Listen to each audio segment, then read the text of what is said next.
Abatuuze ku kyalo ky'Engeze ekisangibwa mu Masuuliita era mu constituency ya Busiro North bakedde kukola bulungi bwansi omubadde okulima amakubo agava mu maka gaabwe okwokya kasasiro n'okuyonja kaabuyonjo ez'enjawulo ssaako okusimba emiti okusobola okwereetako enkulaakulana esookerwako.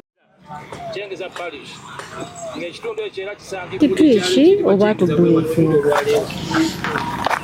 ekkubo lino olwaleero ligenda kutongozebwa omutongole ow'omutuba gumu Akuliddemu enteekateeka eno Dr. Swaibu Kaggwa Nsereko atubuulidde nti ekibakozesezza kino naddala okusimba emiti egy'ebibala kwe kuyamba ku batuuze bano okwejja mu bwavu gye bujja. Bwe kateebereza ekinyonyi nga kikusabidde kiridde ku kibala kye wasimba era bano abatuuze bano boola buli omu atutte obuvunaanyizibwa n'abaako ekikolo kyakola ki kyasimba mu linnya lye mu bufunze kyekigenda mu maaso wano. Nsereko akalaatidde abatuuze okukuuma obuyonjo mu maka gaabwe okusobola okwetangira endwadde eziva ku buligo.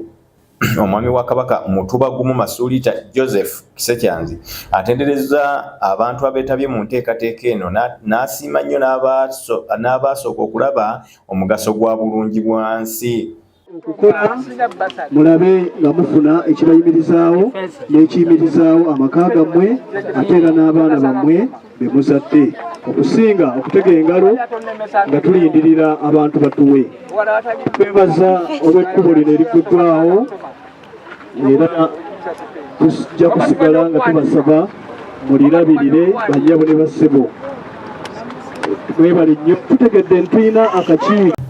Abatuuze nga bakulembeddwa mu ssentebe w'ekitundu kino Latifa Namuli balina essumu ebyo bye bagamba nti byongedde okugatta ekyalo. Abavubuka mbakunga bonna baveeyo baleme okunyooma emirimu ate okulima mulimu ddala kubanga bagamba enkumbi terimba.